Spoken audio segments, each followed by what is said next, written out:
नमस्कार आदाब दोस्तों, हिंदवॉइस में आपका स्वागत है। मैं हूं इकराम।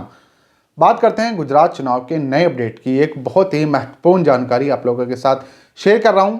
इस वीडियो को अंत तक देखिएगा और शेयर ज़रूर कीजिएगा। तो इस खबर में हम बात करेंगे किन पार्टियों ने गुजरात चुनाव में मुसलमानों को टिकट दिया है, किस पार्टी की तरफ से कितने उम्मीदवार मुसलमान हैं, क्योंकि गुजरात के अंदर 10% जनसंख्या मुसलमानों की है। 9% से ज़्यादा है, 10% से कम है, कुल मिला के 10% के आसपास ही है। तो 10% जहाँ पर जनसंख्या हो वहाँ पर कम से कम 8-9 टिकट तो बनते ही हैं एक तरह से। तो इतने टिकट तो मिल जाने चाहिए थे, लेकिन किस पार्टी ने कितने दिए हैं ये वीडियो देखकर आप लोग समझ जाएंगे और उसके बाद इसे शेयर ज़रूर कीजिएगा। सबसे पहले बात करते हैं भारतीय जनता पार्टी, क्योंकि वही 27 सालों से वहाँ पर सत्ता में है। तो इस बार भी 2022 के चुनाव में भारतीय जनता पार्टी ने किसी भी मुसलमान को टिकट नहीं दिया है, यानी कि ज़ीरो। उनकी तरफ से कोई टिकट नहीं दिया गया है। कम से कम मुस्लिम महिलाओं को ही दे देते, जिनको आप कहते हैं कि आप उनके हितैषी हैं, उनके हक के लिए काम कर रहे हैं, उनको ही कोई टिकट दे देते। लेकिन ऐसा नहीं हुआ। किसी भी मुस्लिम कैंडिडेट को भारतीय जनता पार्टी ने मैदान में नहीं उतारा है।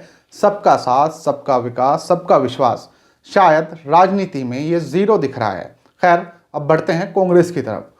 कांग्रेस ने यहाँ पर 6 उम्मीदवारों को टिकट दिया है। पिछली बार भी 6 को दिया था, इस बार भी 6 को दिया है। 6 उम्मीदवार मैदान में उतारे हैं। एक समय ऐसा था जब कांग्रेस ज़्यादा उम्मीदवार को उतारती थी। अगर 1980 की बात करें तो तब 12 विधायक कम से कम विधानसभा के अंदर मुसलमान होते थे। लेकिन फिलहाल ये आंकड़ा आधे पर आ चुका है।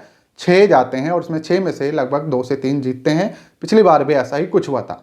इस बार तीसरी पार्टी जो सबसे ज़्यादा ज़ोर शोर से वहाँ पर प्रचार कर रही है, अपने आप को दिखा रही है कि पंजाब की तरह हम गुजरात में भी सरकार बना लेंगे, यानी कि आम आदमी पार्टी की सरकार।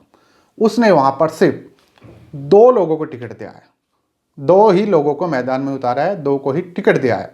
अब बात करते हैं ओवैसी साहब की पार्टी की, यानी कि मीम जिसको कहा जाता है, उस पार्टी की बात करते हैं। तो उन्होंने यहाँ पर 14 उम्मीदवारों को उतारा है और 14 में से 12 टिकट मुसलमानों को दिए हैं। वो सिर्फ 160 सीटों में सिर्फ 14 सीटों पर चुनाव लड़ रही है, जिसमें वो 12 टिकट उसने मुसलमानों को दिए हैं। खैर, जो उनकी रणनीति है उसके हिसाब से उन्होंने टिकट दिया है। लेकिन सवाल यहाँ पर खड़ा हो रहा है कि बीजेपी जो 27 सालों से सत्ता में है, 24 साल से कोई टिकट नहीं दिया। कांग्रेस जो पहले ज़्यादा टिकट देती थी, अब उसने कम कर दिए हैं। आम आदमी पार्टी की जो फिलहाल पहली बार गुजरात में चुनाव लड़ रही है, उसने सिर्फ 2 टिकट दिए हैं। 160 विधानसभा वाले, इसमें किसी भी पार्टी की तरफ से कितना रेशियो है आप लोग समझ सकते हैं। तो ये जानकारी थी। इस बार भी टिकट भारतीय जनता पार्टी ने नहीं दिया। कांग्रेस ने 6 दिए हैं, आम आदमी पार्टी ने 2 टिकट दिए हैं और ओवैसी साहब ने 12 टिकट दिए हैं, क्योंकि वो सिर्फ 14 सीटों पर चुनाव लड़ रही है। तो ये जानकारी आई थी इस चुनाव में, आप लोग ज़्यादा से ज़्यादा शेयर कर सकते हैं। बाकी सभी अपडेट के लिए हिंदुस्तान देखते रहें। मिलते हैं किसी नई खबर के साथ।